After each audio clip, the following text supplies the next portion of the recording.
Hi y'all, it's Becky Raisler. I have Becky's Journals on Instagram and on YouTube. And on Facebook, come see me at Rebecca Raisler, Roesler. And today I'm going to show you my journal that I just finished. I love this thing. It is a Reader's Digest journal that I was able to save the original spine. This book is from, let's see, 1957 or 1959, I forget right offhand. But the Reader's Digest journals, in case you're not familiar with them, were condensed books. This has 4 or 5 shortened or condensed books in one book. And they came out as a series in the 50s, 60s, and 70s. And it's really unusual to see one with the original leather spine that's still in good shape and not cracked. Now, I reinforced it. I took the original book block out and reinforced the spine. So it is in there for good. And today I'm going to show you the dimensions on it, as in all the Reader's Digest books, are 7 3/4 tall by 5 1/4 wide for a single page. And this is about 1.5 inches on the spine. This particular book is volume 4 from 1957.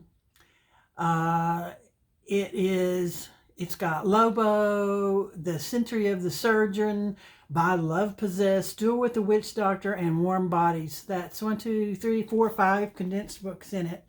The pages were extremely brittle and brown and cracking and falling out of this one. So there was no way you could read it. You know, it was really in bad shape. The tie is attached in the back with 2 eyelets, holes that run through the back, so you don't lose your tie. It stays with you all the time. It's mostly pink and green, and I have loaded this one up with the original illustrations that were in the original book. I took as many out as I could. Now, a lot of them, since some of the titles of the books and some of the, well, not the titles, but the subject matter of the book, like war and what have you, I'm not interested in having in my journal. So a lot of those illustrations I didn't use. But I used as many as I could, including the cover page, the original cover page. And I'm really pleased with how they turned out. Now, this one doesn't have a name. I'm calling it the Reader's Digest Pink and Green Journal. But I couldn't help myself by putting this little phrase here that says she could see no reason to act her age. Well, you know, if I acted my age, which is 70, you know, I probably wouldn't be doing what I'm doing. So I'm going to flip through and show you all the ephemera that I made.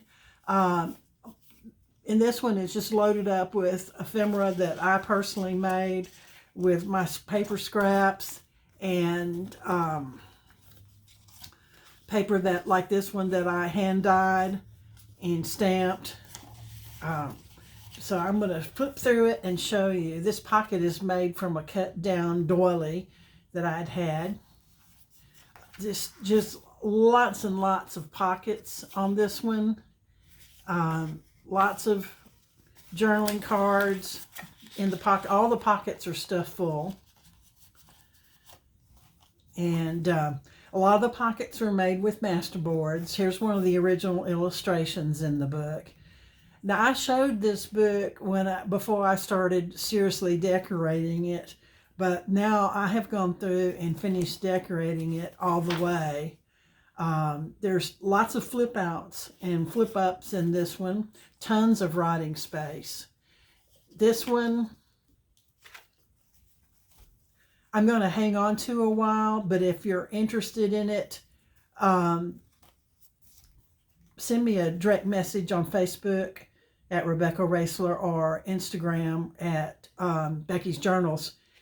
and I'll put you in line for it if this is one that you want. Belly band on that. This is an example of an embroidery pattern that I used as a page. This is embossed, a big piece of embossed cardstock that I put in there and I thought was pretty.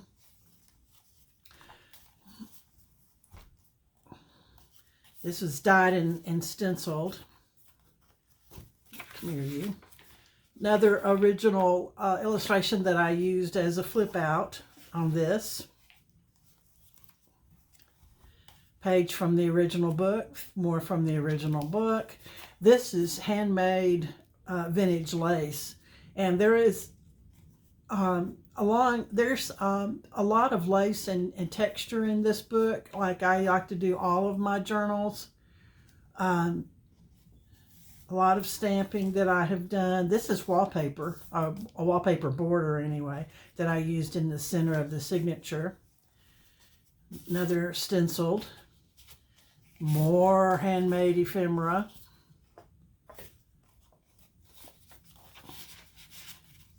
I went through, the first time you saw this book, I had gone through and I had just put some plain undecorated papers and things that were color coordinated in the pockets, and that's as far as I had gotten. This one I've gone through and finished doing my decorations. This is one of my favorite pages, fully decorated, lots of texture. I'm going to be sad when I run out of this. It was a doily, a great big old dresser scarf that I'm cutting up.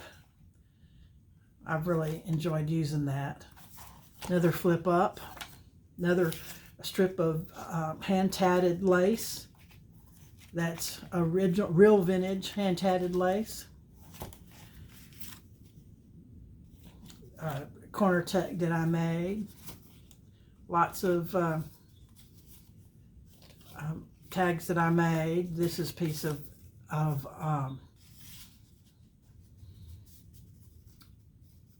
stationery that I had. Some of the tags are more decorated than others. I left room. This is just a pretty piece of paper. I left room so it could be customized. There's room to add more stuff. It's not a huge gator mouth, but it's almost a gator mouth. Lots of fold outs and flip ups and hidden writing spots.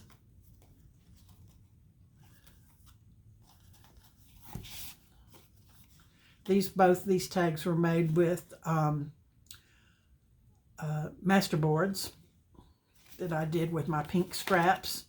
What I do is, if I have a great big pile of paper scraps on my table and I'm in between projects, rather than clean everything up and throw things away, I sit and make master boards in whatever color scheme I was working on. So I have them for next time I want to make tags. This pocket is also made with part of the master board, and the backing of that is an original illustration from the book.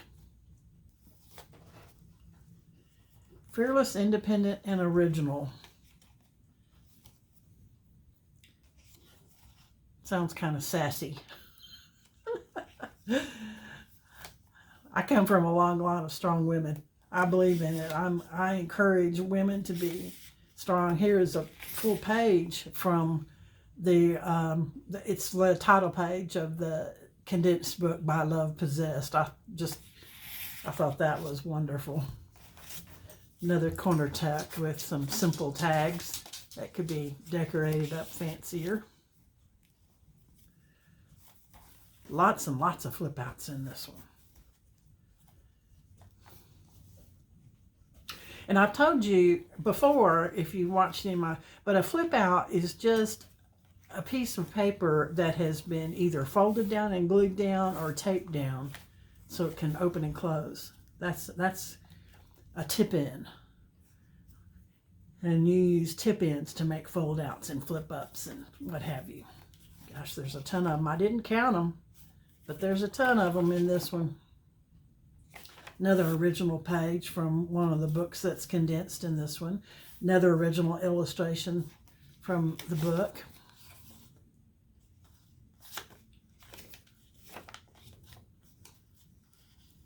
This is vintage lace. That's vintage lace. That's new lace. Can't tell the difference, can you? The background there is vintage trim. This turned out, it wasn't one of my least favorite page spreads, but it turned out to be one of my favorite. I used a page from a large coffee table book to make it, and you can't hardly tell unless you feel it. You can't hardly tell what's the background and what's the foreground, but it's got lots of texture on it. From the original book, and from the original book, and this is from the original book. Another pocket made with masterboard, and just some interesting papers and some hand-dyed paper that I had that I liked in there in that corner.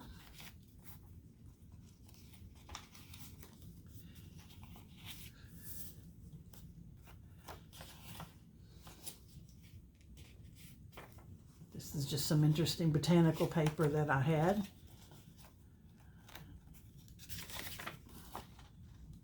From a bird identification book. Tuck spot down there. Another original illustration in vintage lace, stamping on the back of that page. This is a hidden paper clip that I made, and the page is hand dyed with Kool-Aid page that I had, and some embossed paper and a tag that I made. Another wonderful fold out. This one folds out twice.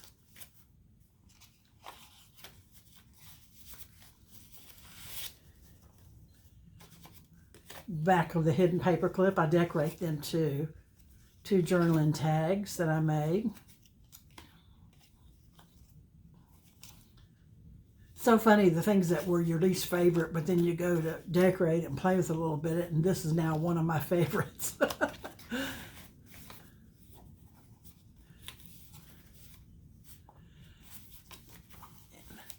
You see that? I just love that. And this is what I'm putting in my books now, and I guess it's from my art background, but it's always the small pieces that make the big picture. And here's some tags that I made. I don't use digitals in my book, not because I don't love them, but for two reasons. One, I don't have a decent printer that will print out all these. But also, I like my books to be unique. I don't like them to be like anybody else's. And every single one that I make is different. But they do have a similar personality. It's almost a gator mouth, but not quite. Thank you so much for watching. Be sure and subscribe to my channel. If I gave you any ideas that you can use in your journals, let me know. And I love to hear from you. Please leave a comment, drop by and say hi. And don't forget that I'm on Instagram and on Facebook. Bye-bye.